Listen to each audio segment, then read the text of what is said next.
और राम दिनेशाचार्य जी महाराज भी हमारे साथ जुड़ गए। ठीक है मिश्रा साहब, आता हूँ। पांडे साहब जवाब दीजिए, जवाब जल्दी से। शांत कीजिए भाई। हाँ पांडे साहब कहिए। जी, ये इतना हताश हो रहे हैं, बताइए। सत्ता में संयम रखे।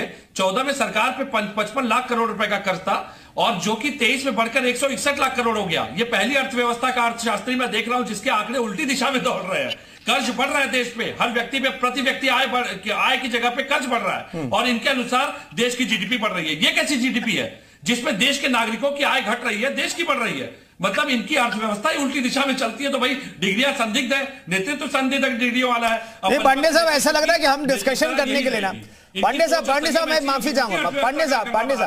पांडे साहब मैं माफी चाहूंगा, मैं रोक रहा हूं। दरअसल मुझे ऐसा लग रहा है कि हम देश की इकोनॉमी को लेकर के डिबेट करने बैठे हैं। दरअसल हम अयोध्या को लेकर के, अयोध्या की बदलती तस्वीर को लेकर के, राम मंदिर को लेकर के किसने क्या किया और राम के नाम पर किसे वोट मिल सकता है, इस पर डिबेट करने पहुंचे। जाके आत्मसात करे, धर्म के बारे में। पांडे साहब मैं आता हूं, ठीक है मैं आता हूं। राजकमल गुप्ता जी हमारे, मिश्रा साहब, पांडे साहब मैं आता हूं, बाकी को मौका। ठीक है, राजकमल गुप्ता जी बोल रहे हैं। राजकमल गुप्ता साहब, क्रेडिट की बात होती है तो क्रेडिट कौन लूट ले जाएगा 2024 में? ये इनको कहिएगा, समाजवादी पार्टी के प्रवक्ता बैठे हैं, पहले जानकारी करें। राम मंदिर के मुद्दे पे इन्होंने ही गोली चलवाई थी, कोठारी बंधुओं को इन्होंने मर्डर कराया था। भगवान राम को कभी माफ नहीं करेंगे, ये बात की अच्छी तरह समझ लें। जितना इन्होंने धर्म की हानि इन्होंने करी है, मैं तो कह रहा हूं समाजवादी पार्टी नहीं, ये मुस्लिम लीग पार्टी है। इनको ये समझ लेना चाहिए, ये भी ब्राह्मण हैं, इनको भी राम जी की बात माननी पड़ेगी। देखिए, राम मंदिर के निर्माण से राम मंदिर का निर्माण नहीं, ये विश्व की एक राम राज्य की स्थापना है। हिंदू समाज के सपनों का 495 साल बाद ये सपने साकार हो रहे हैं। हिंदू समाज ने कभी हार नहीं मानी।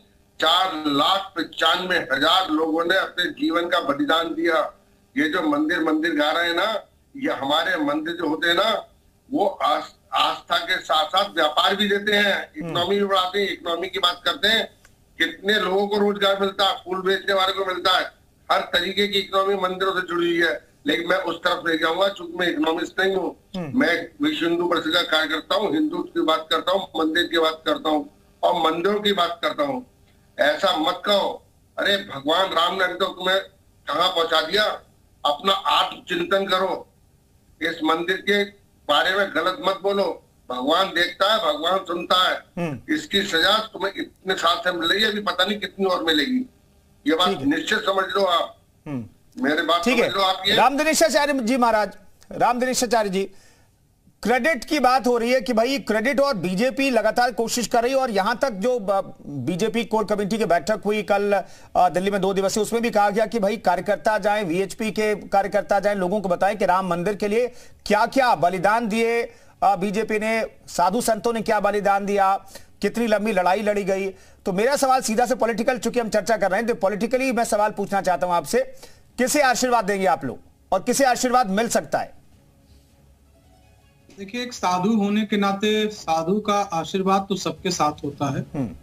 और जहां तक बात रही श्रेय लेने का, तो मुझे लगता है कि जिस व्यक्ति ने जो कार्य किया है उसका श्रेय तो उन्हें लेना ही चाहिए।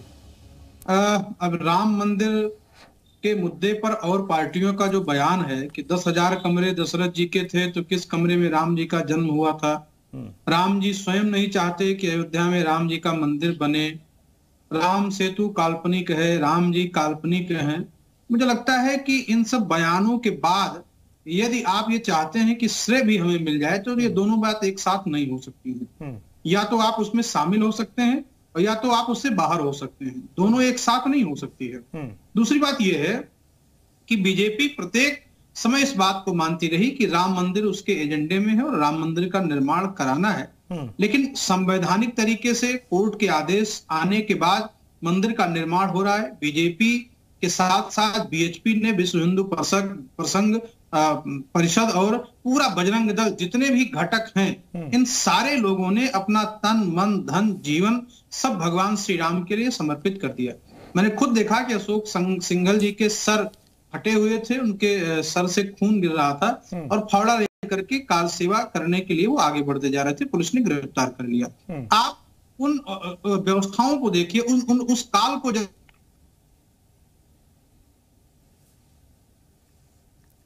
ठीक है, नेटवर्क का कुछ इशू है। रामदिनेशाचार्य जी महाराज से संपर्क टूट गया है, उनके पास हम लौटेंगे, उनसे बातचीत करेंगे।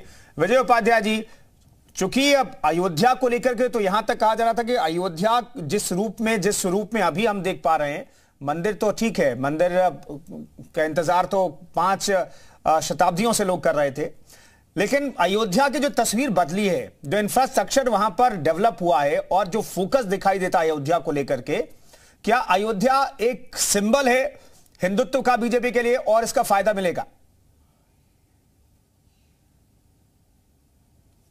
देखिए, मेरा मानना है कि अयोध्या हिंदुत्व से ज्यादा भारतीयता का सिंबल है और ये सभी के लिए एक ऐसा स्थान बन गया है जो बहुत महत्वपूर्ण है। आज ये अयोध्या में जो कुछ हो रहा है, जिस तरह से ये वर्ल्ड क्लास सिटी बन रही है, एयरपोर्ट मैं खुद देख के आया हूँ, अभी मैं 2-3 दिन अयोध्या में था। एयरपोर्ट हो, रेलवे स्टेशन हो, वहाँ की पार्किंग्स हो, 8 पार्किंग बहुत बड़ी बड़ी बनाई जा रही है, फूड कोर्ट हो, सड़कें हो, घाट हो, हर जगह मतलब चौतरफा डेवलपमेंट का काम हो रहा है। करीब 32,000 करोड़ रुपए फर्स्ट फेज में यूपी गवर्नमेंट खर्च कर रही है वहां पे। और ये जो पूरा कायाकल्प हो रहा है, ये दरअसल अयोध्या को, उसकी परंपरा को बनाए रखते हुए अमूलचूल परिवर्तन हो रहा है, रिवोल्यूशनरी चेंज हो रहा है। और ये बहुत जरूरी था, क्योंकि अयोध्या न सिर्फ एक बहुत महत्वपूर्ण धार्मिक नगरी है, बल्कि पूर्वी उत्तर प्रदेश और तराई का जो उत्तर प्रदेश है, नेपाल से सटे हुए जो जिले हैं, जहां सबसे ज्यादा गरीबी, श्रावस्ती जिला बगल में ही है, जो सर्वे में आया था कि श्रावस्ती सबसे खराब हालत में है, बच्चों कुपोषण में। इन सब इलाकों में डेवलपमेंट का एक हब बन जाएगा जी। ये अच्छा, सिर्फ मंदिर और ये इंफ्रास्ट्रक्चर ही नहीं बन रहा, बल्कि मेडिकल कॉलेज पे सरकार बहुत पैसे खर्च कर रही है। वहां पे जो गवर्नमेंट का मेडिकल कॉलेज है, हेल्थ सेक्टर में काफी काम हो रहा है, एजुकेशन सेक्टर में काफी काम हो रहा है, गरीबों के आवास के लिए ढेर सारी योजनाएं वहां चल रही हैं कि लोगों को आवास मिल सके।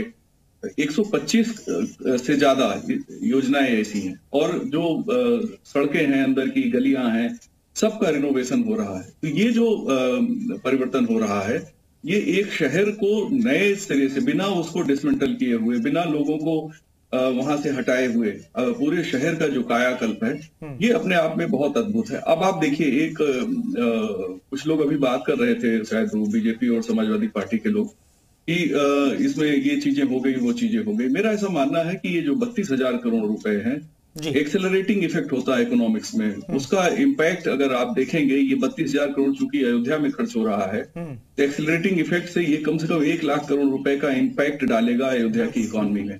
और जब किसी एक शहर में, मैं आपको एक बात और बता दूं, समाजवादी पार्टी की सरकार में और बहुजन समाज पार्टी की सरकार में लखनऊ सेंट्रिक डेवलपमेंट हुआ था, यानी जो कुछ बड़े काम हुए लखनऊ में हुए, प्रदेश की राजधानी में हुए, चाहे मायावती जी ने किया हो या अखिलेश यादव जी की सरकार रही हो।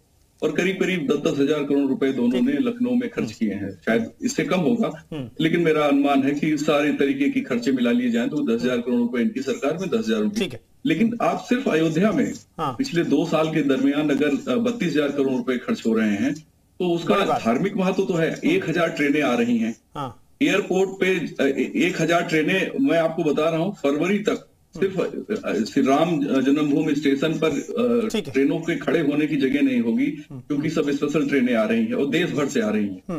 विश्व हिंदू परिषद, एक लाइन और मैं आपको कहूंगा, विश्व हिंदू परिषद ने जो इसमें प्रोग्राम बनाया है, 12,000 घरों में वो जाएंगे, तो 12 करोड़ घरों में जाएंगे। 12 करोड़ घरों में जाने का मतलब, एक परिवार में अगर 5 लोग हैं तो 60 करोड़ लोगों से उनके संपर्क हो रहे हैं। बिल्कुल।